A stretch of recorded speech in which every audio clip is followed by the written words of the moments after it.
Welcome back to the Deep Dive. Today, we are taking a deep plunge into one of the most exciting and, frankly, critical intersections in modern medicine. We really are. We're looking at the revolutionary role of artificial intelligence and deep learning in oncology. Specifically, how these systems are reshaping diagnosis, prognosis, and even real-time treatment for brain and prostate cancers. The sources you provided are incredibly dense. They are, and our mission today is really to cut right through that complexity. Give our listeners the core clinical takeaways. Exactly. Think of this as your fast track. For any medical learner or young professional, understanding how these AI and ML models work right now is, well, it's essential. This is a shortcut to mastering these advancements. Okay, so before we dive in, let's just standardize our language a bit. We hear AI, ML, DL, they're thrown around constantly. All the time. What's the hierarchy here? Why are we mostly focused on one specific subset for imaging? It's a crucial distinction. So artificial intelligence, AI, that's the big umbrella term for, simulating human intelligence. Underneath that, you've got machine learning, or ML. That's where algorithms learn patterns from data without being explicitly programmed. Right. But the real powerhouse for what we're talking about, for visual pattern recognition in oncology, is deep learning, DL. And DL is the tech inspired by the human brain. Right. Using these multi-layered structures, these convolutional neural networks, or CNNs. That's the one. Why is that layered approach so much better than traditional ML for looking at, say, an MRI? Well, with traditional ML, a human engineer has to handcraft the features. They have to tell the computer, look for this texture, look for this shape. Ah, so you're predefining everything. Precisely.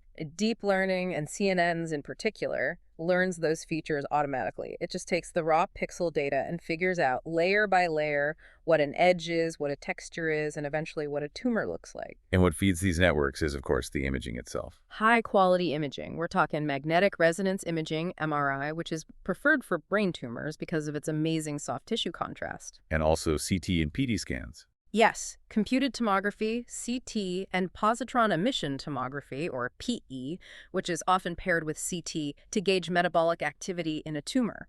Okay, let's get into our first major area, brain cancer. The sources really stress a clinical urgency here that's hard to overstate. The urgency is just paramount.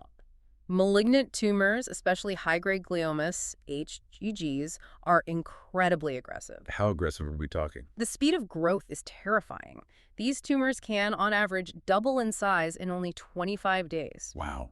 In less than a month. Exactly. So the clinician needs to differentiate between these and the slower-growing, usually benign low-grade gliomas, and they need to do it fast. And AI's first line of defense is segmentation, mapping the tumor boundaries precisely. Right, because if a human clinician does this by hand, it's not only time-consuming, but the accuracy really depends on their individual expertise. So what's the goal for the AI with segmentation, and which model is really leading the charge? The goal is to partition the image, voxel by voxel, to find the exact shape and volume of the tumor. And the architecture that has just dominated this space is the UNet. UNet. What makes it so good for this kind of work? It's brilliantly designed. It has a contracting path that helps the model see the bigger picture, the overall context of the tumor. Okay.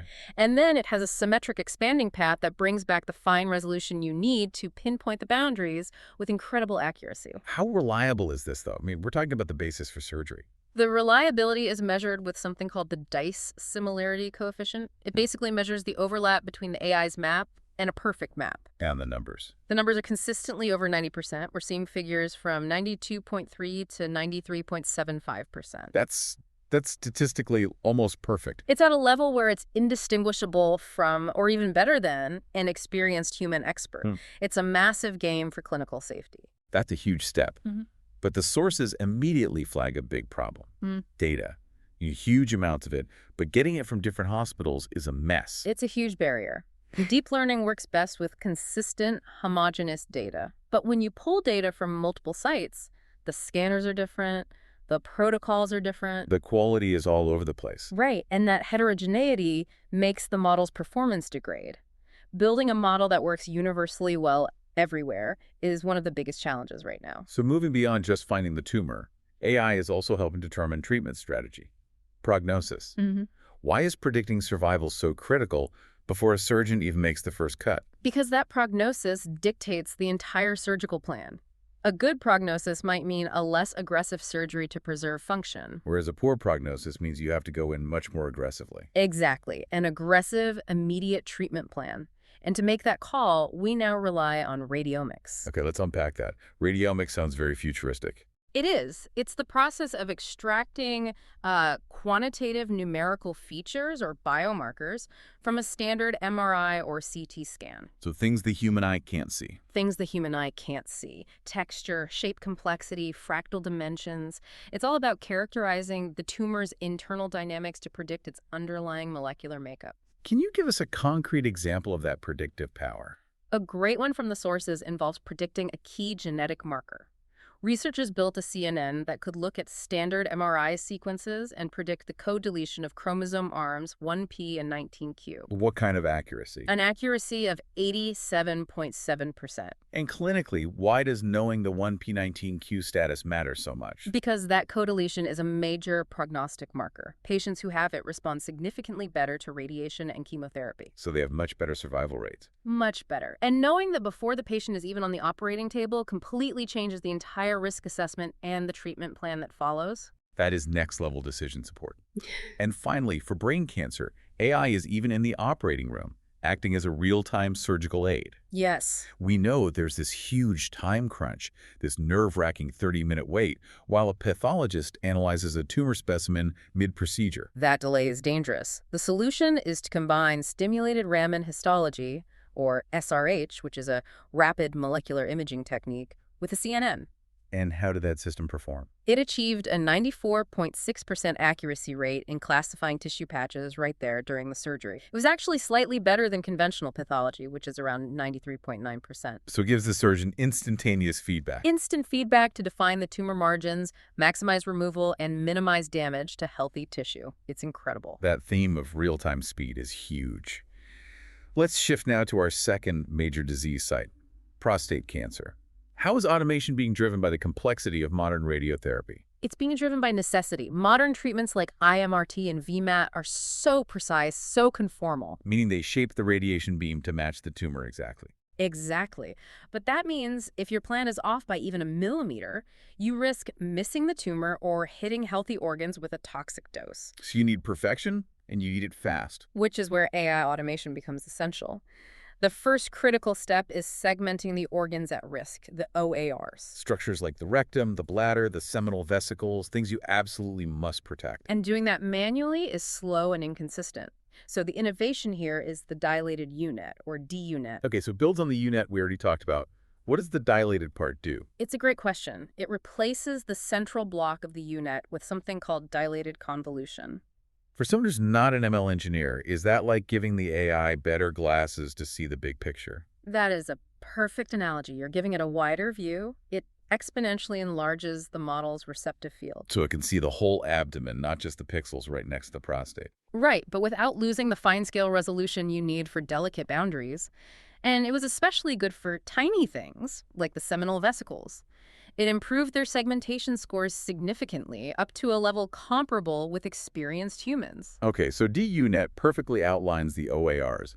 What's next? Planning the actual radiation dose. This is where we get into knowledge-based treatment planning, or KBTP. The holy grail of efficiency. It is. The goal is to automatically generate a patient-specific treatment plan. And the model we looked at is called DoseNet. It's a deep network that predicts the entire 3D radiation dose distribution. And that's key, right? Keeping it in 3D instead of simplifying it. It's absolutely crucial. You keep all the vital spatial information. And this is where the efficiency gains are just stunning. How fast is it? The speed is transformative. First, the quality was there a 95.39% gamma pass rate, which means it's quantitatively very similar to a high-quality clinical plan. And the runtime? Just 12 seconds per patient. 12 seconds. To put that in perspective, how long does that usually take a human? Hours, sometimes half a day of a dosimetrist iterating and adjusting. DoseNet is about 30 times faster than older Atlas-based methods. So an oncologist gets instant feedback. Instant.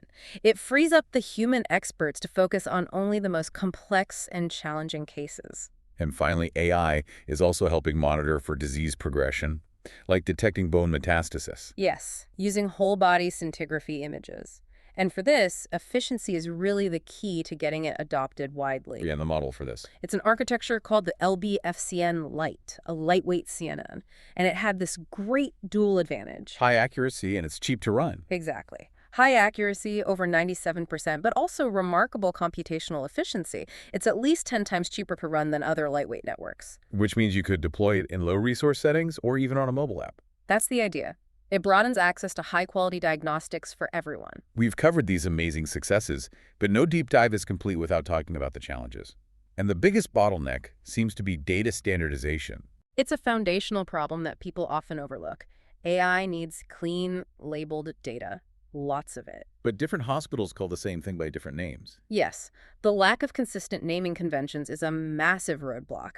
Even with efforts to standardize labels like GTV or PTV, the variability is still huge. What does that look like in practice? It's insidious. In one prostate dataset, the naming variability for the planning target volume, the PTV, was over 33%. So one place calls it PTV total, and another calls it PTV final answer. And the AI sees two totally different things. It makes automated data aggregation and building a robust model almost impossible. And that's compounded by the fact that so much clinical info isn't in structured fields, it's in free text notes in the electronic health records. Exactly, the unstructured data challenge. So researchers use natural language processing, NLP tools like BioBERT, to try and pull discrete data out of these narratives. But that's hard.